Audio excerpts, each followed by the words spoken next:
ఈరోజు hand writing నీట్గా రావాలంటే మా పాప ఒక ఇంట్రెస్టింగ్ టిప్ చెప్పింది గాయ్స్.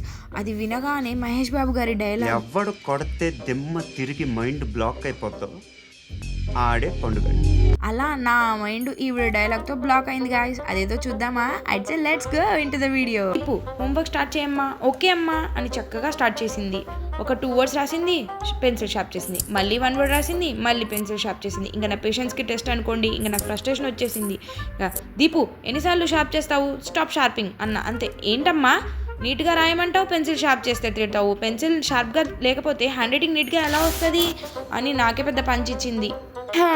అంతే. ఇంకా మా దీపు ఇచ్చిన పంచ్కి నా బ్రెయిన్ మ్యాజిక్ బాంబ్ లాగా బ్లాస్ట్ అయిపోయింది. మీ కిడ్స్ ఇచ్చే పంచెస్ కూడా ఇలానే ఉంటాయా? అయితే comment down and don't forget to share this to the mom struggling with the same funny punches of kids logics. ఆ పాప ఇచ్చిన ఈ ఫన్నీ పంచ్ మిమ్మల్ని నవ్వించిందా? అయితే లైక్ చేసి సబ్స్క్రైబ్ చేయొచ్చు కదా.